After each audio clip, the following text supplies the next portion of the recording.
The first and the foremost requirement of aristocracy और kingship is wisdom. ऐसे पढ़ोगे ना ऐसे तो 7,000 जन्म लगेंगे। पढ़ते बहुत है, बहुत पढ़ते हैं। आप किताब पढ़ते हैं, आप में से बहुत सारे लोग उन लाइनों को जोड़ते नहीं, पढ़ते चले जाते, पेन ले लिया, अंडरलाइन कर रहे हैं, नहीं। और एक बार किताबें आपसे बात करने लगी, कंडीशन क्या है?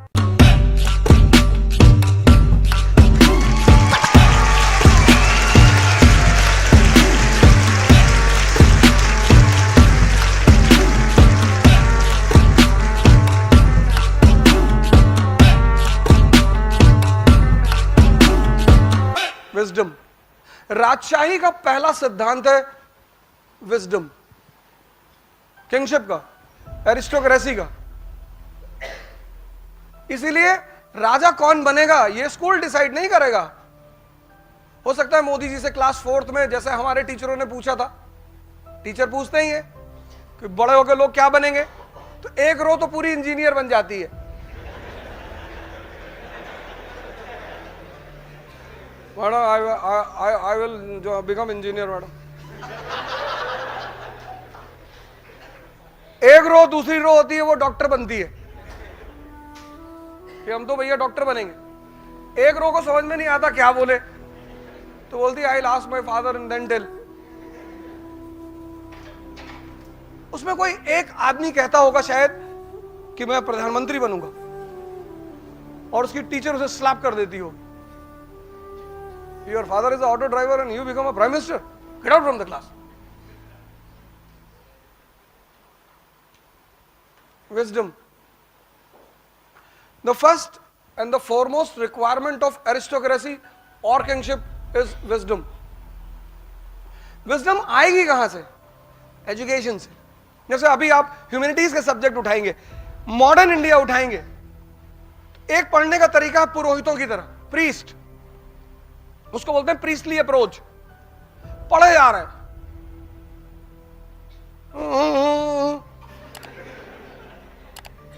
पढ़े जा रहे हैं, एक दिन में 70 पेज, 80, 150, 300 मर गए।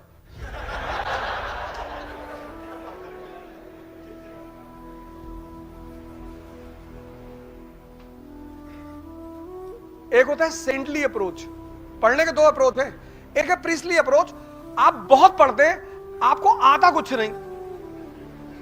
जब बहुत सारे लोग आते हैं जब हमारे यहाँ काउंसलिंग करने, और या मैं सेमिनार लेता हूं, तो लोग मुझसे कहते हैं sir I want to qualify IAS in 1 attempt. Very good, you qualify in half attempt. No sir I can not wait for more than a year. Why? Sir my girlfriend will be married sir.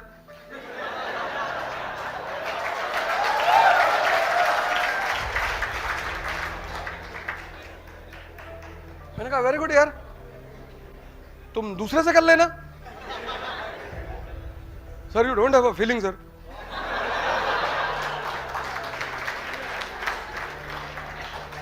तो फिर मैंने कहा ठीक है कोई बात नहीं, तेरा इसी साल होगा सिलेक्शन, तू बता कंपाउंड और मिक्सचर में फर्क क्या होता है। कह रहा compound is a mixture of elements.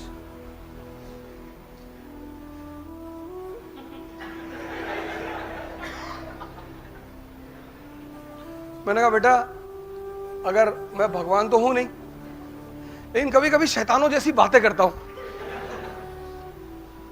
ऐसे पढ़ोगे ना ऐसे तो 7,000 जन्म लगेंगे। तुम्हारा बेसिक्स, आप इंजीनियर, आपको पता नहीं कंपाउंड और मिक्सचर में फर्क क्या। आप कह रहे compound is a mixture of elements. Basics, basics. अब मैंने कहा ना दो अप्रोच है पढ़ने के, एक प्रीस्टली अप्रोच, पढ़ते बहुत हैं, बहुत पढ़ते हैं,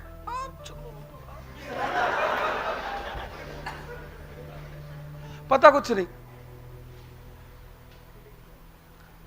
मैं कई सेमिनार ले रहा था तो इस्लाम की मैं तारीफ किया हूं, उसको पकड़ लिया, ये पाकिस्तानी मदरसा नहीं है, मौलाना नहीं पढ़ा रहा है।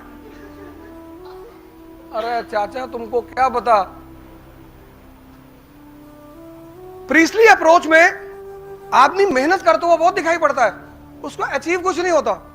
सेंटली अप्रोच में वो हो सकता है मेहनत कम करे, उसकी अचीवमेंट ज्यादा होती है। ये सेंटली अप्रोच है क्या? आपने मॉडर्न इंडिया पढ़ी, तो मॉडर्न इंडिया एक वर्ड है ना, दो वर्ड का कॉम्बिनेशन है, एक मॉडर्न एक इंडिया। तो जब आप मॉडर्न इंडिया पढ़ रहे हैं तो आपको कुछ तो ऐसा पता चलेगा कि आप कहें कि it is different from ancient and medieval, है ना। मॉडर्न इंडिया मतलब क्या? You completed modern India. तो when you completed modern India, there should be certain things which should be very much clear to you. आपने कहा modern world,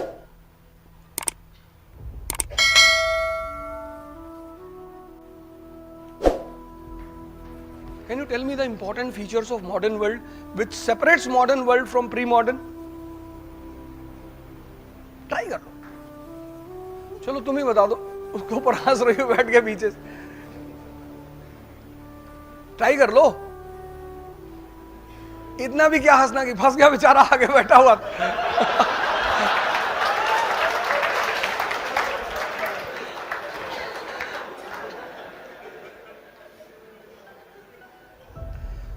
modern world, जैसे एक word आया मॉडर्न वर्ल्ड, तो कभी कुछ फील किया है अलग सा कि मॉडर्न वर्ल्ड का मतलब ये क्या? Technological advancement. टेक्नोलॉजिकल एडवांसमेंट नहीं कह सकते, because even discovery of fire was also a technological advancement. Pre modern world was not aware about, it's not that they were not aware about technology. Modern and pre modern, the biggest difference is कि modern world is the age of machine. The biggest dividing line, अगर आपसे पूछा जाए कि which year is the dividing line between pre modern and modern, that is 1750। पढ़ना एक अधूरा शब्द है, पढ़ना। पढ़ने के साथ है समझना। अब किताबें कैसे लिखी हैं, आप सब एक किताब पढ़ते हो, लेकिन एक आदमी कुछ ज्यादा समझता है, एक आदमी कुछ कम समझता है। उसके पीछे वजह क्या है? पहली इंपॉर्टेंट बात, आप में से बहुत सारे लोग कहेंगे साहब हम बहुत पढ़ते हैं, हमको रिजल्ट नहीं मिलता। साहब मैं मानता हूं नहीं मिलता होगा। किताबें जो हैं वो सीधी लाइन में लिखी गई, ऐसे सारी किताबें, बाइबल, गीता, कुरान, सारी ऐसे सीधी लाइन में। अब मालिक ने क्या कहा हमसे कि किताबें तो लिखी हैं सीधी लाइन में, अगर तुम्हारे में समझ है तो इन लाइनों को जोड़ो।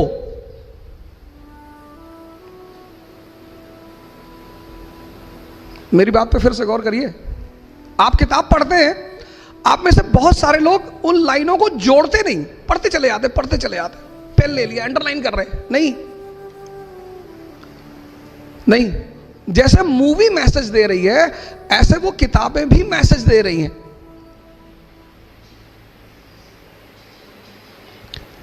अब जब आप लाइनों को जोड़ोगे, अब लाइनें सीधी लाइन में हैं, अब आप लाइनों को जोड़ोगे, उन जोड़ने के लिए रुकना पड़ेगा। You have to stop. इसलिए हमने कहा अध्ययन मनन, पढ़ो और सोचो। तो जैसे आपने वो लाइन जोड़ोगे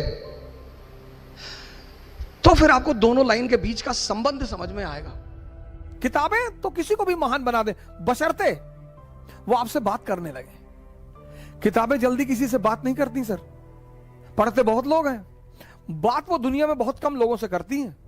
बोलती हैं किताबें सर, और एक बार किताबें आपसे बात करने लगी, कंडीशन क्या है?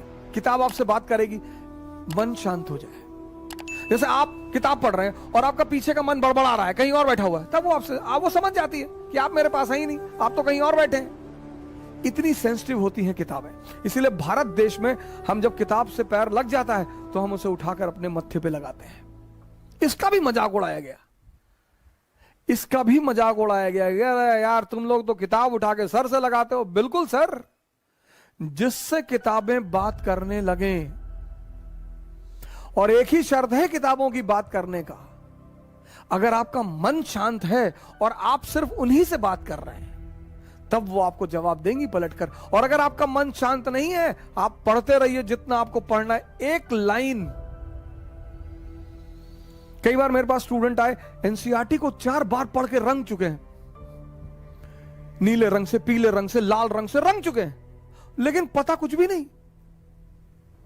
What is the first requirement? Wisdom, which you have to develop. अभी मैं बाहर खड़ा हुआ था, तो वो जो साहब अभी हमारे साथ आए थे, तो उन्होंने हमें 2 लोगों के बारे में बताया, आईटी के लोगों के बारे में, कि एक साहब टॉपर थे, एक मीडियोकर थे। जो मीडियोकर थे उनका फर्स्ट अटेम्प्ट में आईएएस में हो गया। उसके पीछे सिर्फ एक कहानी है, सिर्फ। ऐसा नहीं कि सारे आईआईटी के लोगों का सिलेक्शन हो जाता है। यूपीएससी एक अलग ऑर्गेनाइजेशन है, उसकी एक अलग डिमांड है।